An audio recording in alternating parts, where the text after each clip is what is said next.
Good morning, everybody, and welcome to the All-State Sugar Bowl's head coach press conference for the 2021 playoff semifinal at the All-State Sugar Bowl. I'd like to thank everyone for taking the time this morning to join us via Zoom. Obviously a much different time than usual, but we're very excited about this matchup. We have the number 2 Clemson Tigers, the number 3 Ohio State Buckeyes. The Sugar Bowl has a very distinguished history in college football. We've had the privilege of hosting 28 national champions since we started, which is more than any other bowl in the country. So we're hoping the winner of this game does like the last 2 semifinals and moves on to the championship and wins that game as well. We're going to start off with a brief opening statement from each coach, and then we will go ahead and go to questions. We ask that you raise your hand, and we will then call on you to ask your questions. This time, we'll start with a brief statement from Coach Sweeney. Go ahead, Coach. Okay, thank you. Good morning. We're just, very appreciative of all the folks here at the Sugar Bowl. I know there's been a tremendous amount of work in trying to pull this thing off, and just appreciative of everyone involved for providing us this opportunity. And congratulations to Ryan and Ohio State for being here as well. I know it's going to be a great game. Obviously, wish that we could have, a lot of people there in person, but I know there'll be a ton of people watching this game on TV, and we're excited to be a part of it, and hopefully, play a great game for everybody. Thank you very much, Coach. We'll now go to Coach Day for a brief statement. Yeah, I echo Coach Sweeney's, comments. We're very, very excited to get down to New Orleans, and a very unique season, and very unique year and bowl experience, not being able to spend time in such a great city, New Orleans, and the people down there. But Sugar Bowl, what a great bowl, and so much respect for what they've done to make this work in a unique time. Same thing with Dabo and the Clemson Tigers. Again, another year, another great season, and looking forward to putting on a great show. And I think that's what's great about this season is that there's been so many distractions and different things that have happened, and this gives America an opportunity to watch a game, and hopefully it is a great game. But it's been a fun week of preparation, and looking forward to getting out to New Orleans. Thank you very much. And this time we'll start with the media, and we ask that you make sure you unmute yourself when you're called on, and let us know which coach you're asking the question of. We'll start with Austin Ward with Letterman Row. Hey, Ryan. This is a little bit of a rare opportunity for you to be an underdog. I wonder how that strikes you, how that maybe motivates you, and what that would do maybe for your pregame message for the Buckeyes. Well, I think when you get into a stage where you're playing against great competition, there's going to be a lot of conversation leading up to the game, and that's what makes college football so great. But I think our guys are excited to play in this game regardless of the situation or what leads up to it. I mean, you're in the CFP and you're playing for the national championship. So, I don't think you need any more motivation other than, you're 2 games away from winning the whole thing. And after this such, long journey that we've been on, this is the stage we wanted to be on. So I think we're highly motivated, but I'm sure all 4 teams are. We'll now go to Andrea Adelson from the ACC Network. This question is for Dabo. With Tony not being there, he obviously has such a good feel for calling games as they're going on. How much do you think you guys will miss that without him being there? Oh, well, we're certainly going to miss Tony. I mean, he's does a wonderful job for us and always has been with me a long time. But, we're well prepared. We got a great staff. We're all part of it, and we'll find out. You ask me that after the game. Next up, we're going to go to Ralph Russo from the Associated Press. Hey guys, and this is for both Ryan and Dabo. It seems like you've both sort of painted, I think you probably do this to sort of, motivate your teams a little bit or give your teams like, sort of a vision of a goal as this of sort of an unfinished business type of game. Both had, with Clemson losing in the Sugar Bowl last year, and obviously, Ohio State losing to Clemson. Wonder if you can sort of talk a little bit about how that was used to sort of motivate the teams, or sort of give the teams a vision of a goal to pursue as you're going into this game. Dabo, if you'd like to start. Well, I mean, we're motivated by winning just as much as we are losing. We've won a national championship, and that's pretty motivating. You want to go do it again. And as you mentioned, we lost right here last year, and that's pretty motivating too. So, I think that every year you start over, and the goal is to be the best you can be. Our goals are laid out and pretty simple, but allow us to compete at the highest level, and everything goes through winning our league. That's where it starts.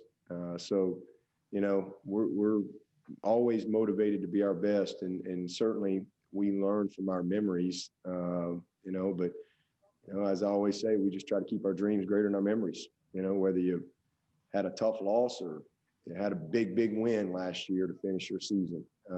Season's going in one way or the other, and you either win it all if you're in a playoff like this, or you get beat, and or you're in a bowl game and you win that bowl game and you have momentum and excitement going in your off season, whatever it is. I think all those things provide motivation, and that's it. Thank you, Want to Coach. finish better. And Coach Day, at the question of unfinished business. Yeah, I think after last year's game, it was fresh on our mind and something that, was used as motivation. And then as the quarantine kind of hit, there just seemed to be more things that were front and center for a long period of time. And then as the season went on, and we were able to get the season going again, all those goals, right in front and center for us. And obviously our number one goal every year is to beat the school up north, and then win the conference, and then win the national championship. And so I think the biggest thing for us is just having an opportunity to tell a great story of all the adversity that this group has overcome. And that's really, at the end of the day, what we focus on, because this is an amazing group.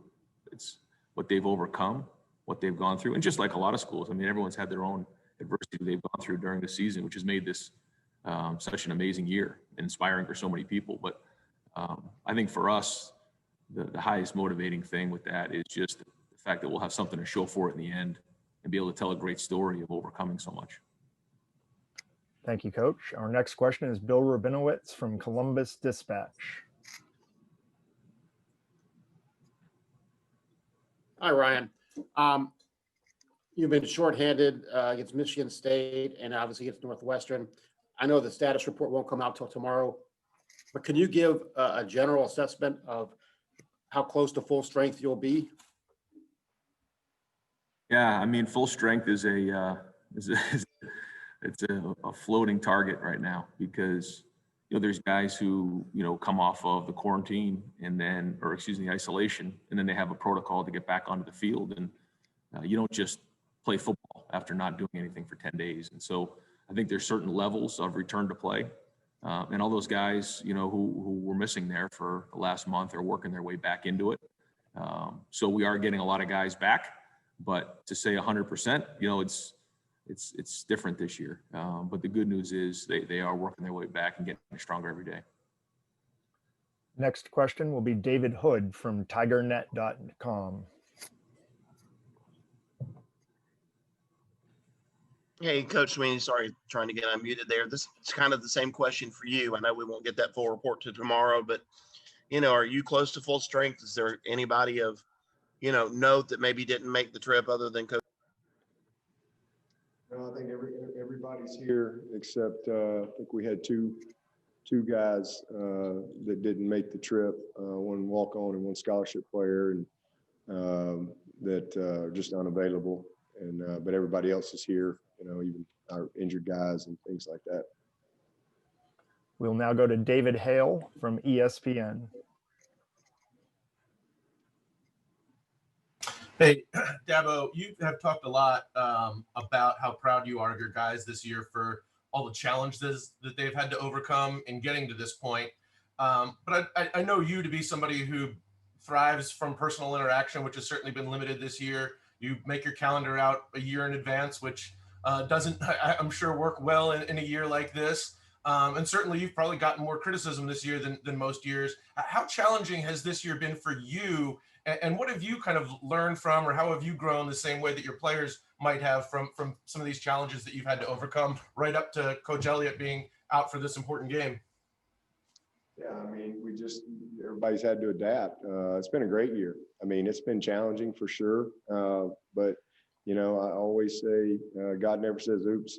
It's just how I always look at it. And there's certain things we go through that we don't like, but, that's how you grow. That's how we get better. And in a lot of weird ways, as challenging as it's been within our world and what we do, it's also been a blessing. It really has. I mean, we've had, it's just kind of been us. It's just been us. And this group has been amazing to be with every single day. And, I'm thankful that we have the type of culture here that's, been awesome to see. It's not an accident that we're here. These guys are great young people, first and foremost, and we got a bunch of great leaders. We have a wonderful staff, and it's been very different. We've had to make a million adjustments, and the protocols and how you meet, how you eat, how you travel, how you practice, you name it, things that you would have never thought of before. But we've made it work, and and you go to games, and some games there's nobody there, some games there's a few people there, but we've found a way to still have joy in the journey. And I love that. So, these guys have been great. And it's seeing guys step up. I mean, we've started more guys this year than at any time ever. We've had all kind of guys out here, there, even dealing with coaches out. And, everybody just continues to step up. But for me, it's been a great year, in a lot of ways. Challenging, but again, we all grow through challenges. Learned a lot. Learned Zoom. Never heard that before. Learned a lot of new technology. So that's something that's probably going to carry forward with us forever. Recruiting was very, very different. We've got a couple of guys moving to campus on Sunday that I've never met, like in person. So it's been unique. We've had to kind of learn our way a little bit, but it's all good.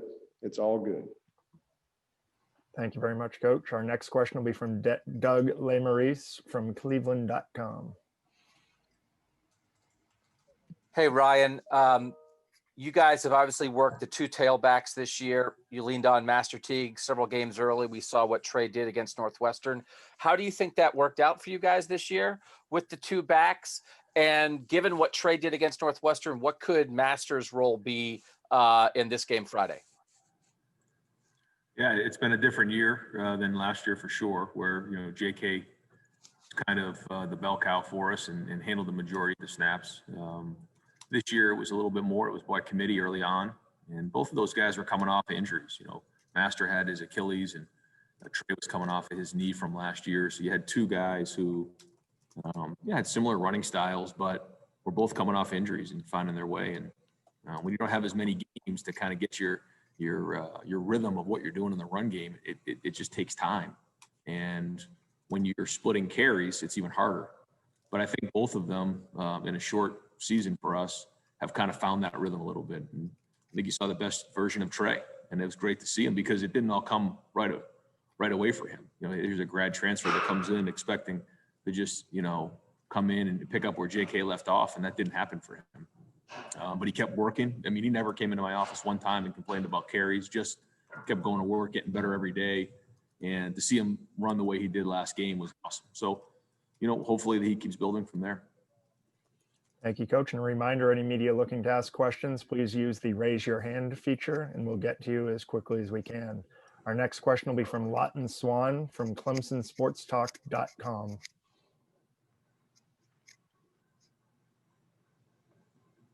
Lawton, be sure to unmute, please. Hey, Coach Sweeney, you mentioned CJ Spiller working with the running backs. My question is really, what will the quarterback situation look like on the sidelines with Brandon up in the box? And how does that work on game days with Tony Elliott and the running backs typically? Yeah, so, typically myself or Street will rotate the backs, when we need to, but Streeter will go up where Tony was. And so, as far as won't have to rotate that. Spiller will handle that. He'll do a good job of that on the field. But as far as quarterbacks, just like coming off the field after each series, typically, Streeter's right there. I'll huddle up with Trevor as well. So just the difference is Street will be on the phone. So, Trevor will go get on the phone and still have the same conversations that you would normally have, just be on the phone versus, right there in person. Our next question will be from Tim May with Letterman Row. Yeah, thank you very much. Ryan, you spoke earlier about your friendship, you and your wife's friendship with Dabo Sweeney and his wife. And I'm just wondering, with that in mind, did you take offense to the fact that he voted you guys number 11 in the coaches poll, even though he explained his reasoning, and or are you just thankful he's not on the college football playoff selection committee? Well, yeah, I would say that. I'm happy that that's not the case. But I will say this, being at the bowl game last year at the Fiesta Bowl and then having an opportunity to go on a trip, coach's trip this off season with Dabo and his wife, they were very graceful to Nina and I, and being a young, coach and Nina trying to find her way as, the wife of the head coach at Ohio State. There's only few people in the country that really can share the same experiences. And they've been unbelievable to us just in terms of giving advice. And it's a very highly competitive environment we live in. I mean, that's the way it goes.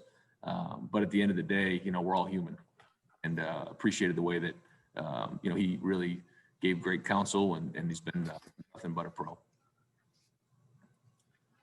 Next will be Tony Gerdeman from Buckeye Scoop.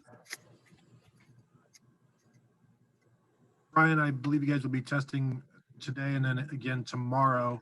I'm wondering if there are PCR tests available to you in New Orleans, and is it a possible competitive disadvantage for you guys? I think Clemson is done testing for the week.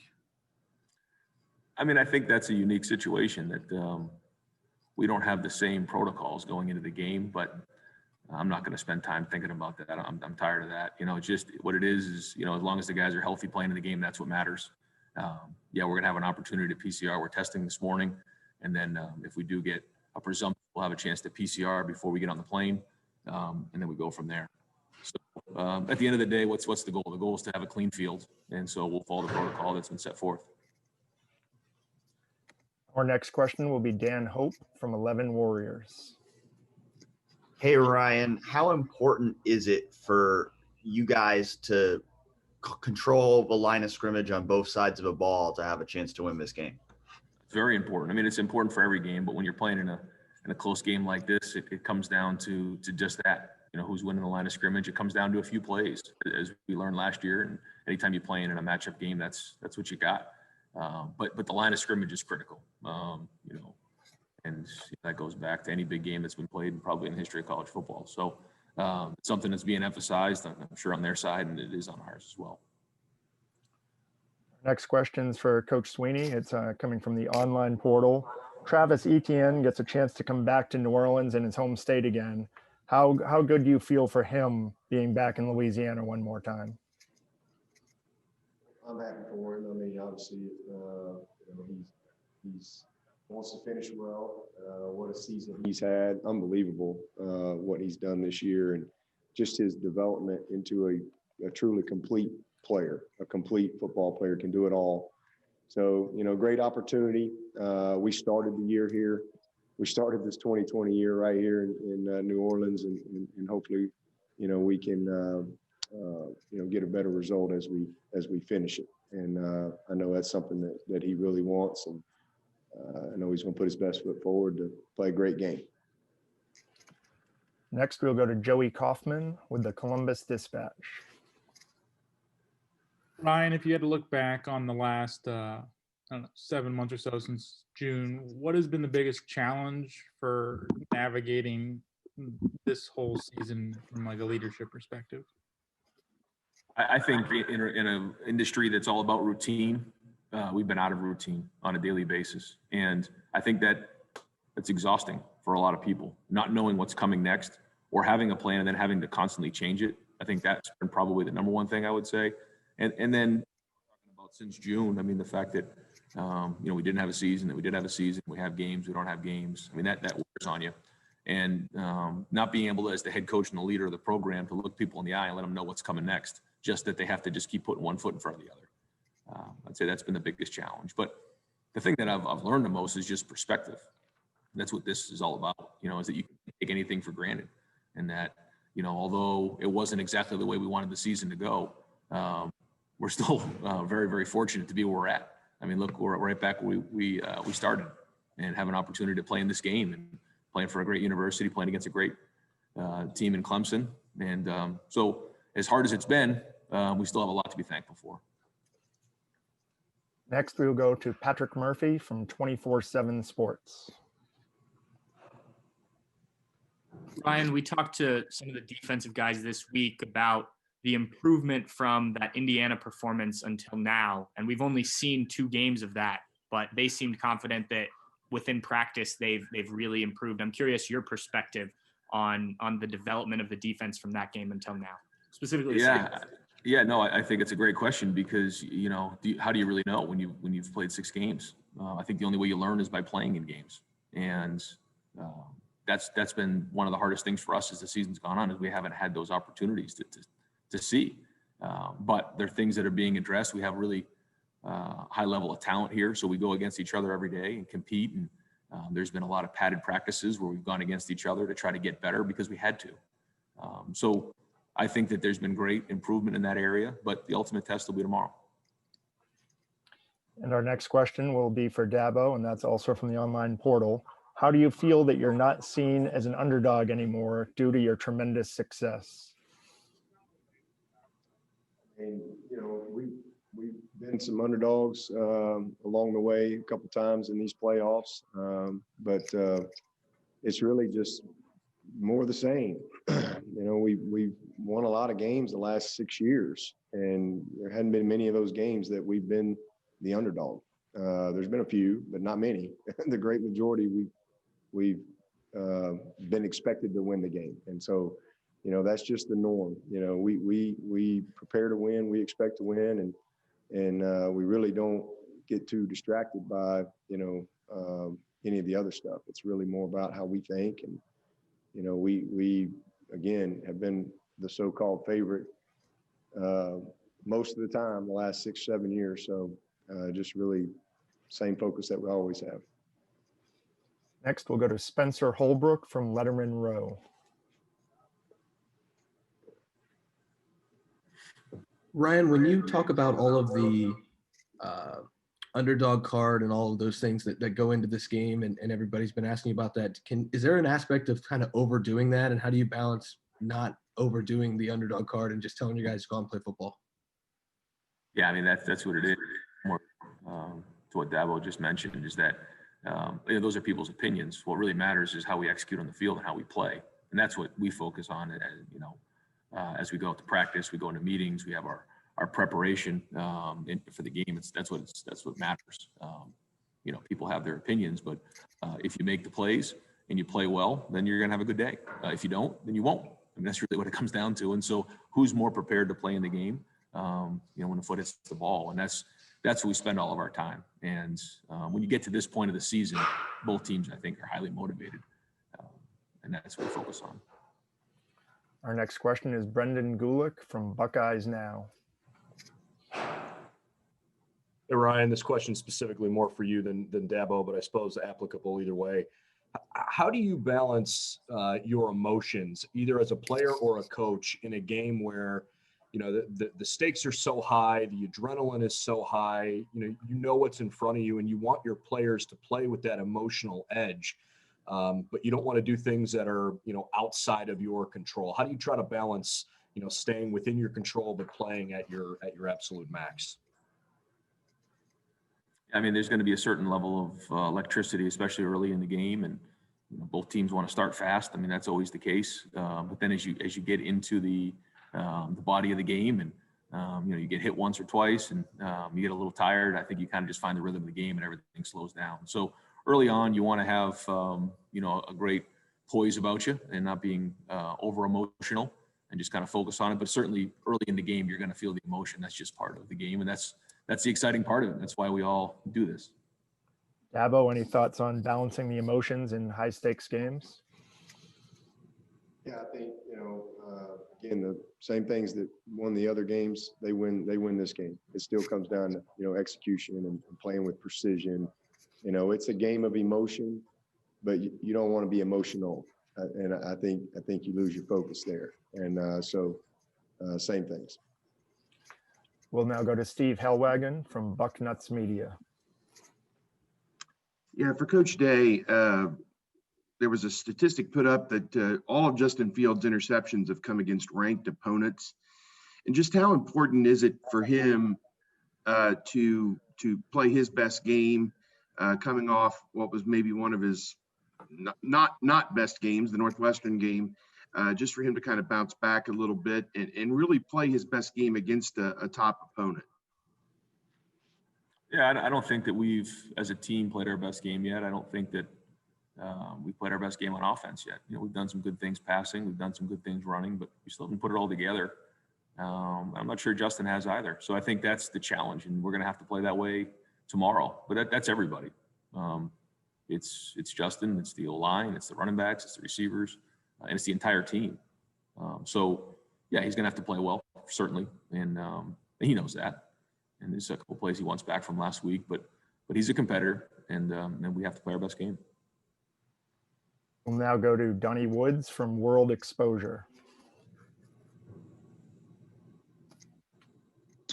This message is for Dabo. Dabo, if you guys are able to win the national championship, do you think this kind of puts Trevor Lawrence as the best quarterback to ever play the college game? I mean, there's been a lot of great college quarterbacks. I mean, I haven't obviously seen every college quarterback that's come through, but he's as good as there's ever been. I'll let other people argue if he's the best ever, but he's as good as there's ever been. That's for sure. And he's the greatest winner that I've been around. I mean, he's 34-1, and he's been incredible. We have time for one more question. We'll go to the line of Doug LeMaurice from the Columbus Dispatch. Yeah, this is for Dabo. Can you just take us through a little bit of what it was like when you find out that Tony is not going to be able to be part of this game? And was it obvious what the next step was for you guys, or how did you go through the decision-making process of how exactly you are going to handle this without such an important coach? Yeah, well, 2020 has forced all of us head coaches to have to think about things that we've never thought about before, going into a season. We've never had a season where a virus can just take somebody out, in a moment's notice. So we've all had to prepare for that. So we've had a plan in place for myself being out to, you name it, every single coach. So I was just disappointed for Tony. I mean, he works his tail off, and, just disappointed that he couldn't be here with us. But as far as, thought going into it, there wasn't much thought, because that had already been decided, long time ago. So, and again, that's for every coach on our staff, have a plan for all of that, because you have to. So just like having a depth chart for your team, all right? If Trevor's out, DJ's going in, you have a depth chart. Well, I kind of had to do a depth chart for my staff on how this guy's out, how would I adjust? And so that thought process had already taken place a long time ago. So, that's it. And listen, Tony and I have always collaborated and kind of done it together. He's awesome to work with, and Jeff was a part of that before he left, and Streeter has been our passing game coordinator this year, and has been a part of that on the field. So, we'll miss Tony, but Street will do a great job up top, and well prepared as a staff to go play the game. Just the way it is. But Thank you very much. Definitely miss Tony for sure. Thank you very much, Dabo, and thank you very much, Ryan. We really appreciate you taking the time, and good luck with the rest of your preparations, and we'll see you tomorrow night. Okay, appreciate it. Thanks, guys. See you, Ryan. Y'all travel safe. All right, thanks you. For the media, we'll be sending out a link to this Zoom conference as soon as we receive it. It should be going out within the next 5 minutes. We will also have HD video of each individual head coach, which will be posted on the College Football Playoff media portal as soon as that's available and uploaded. We'll also send a note out to you to let you know on that.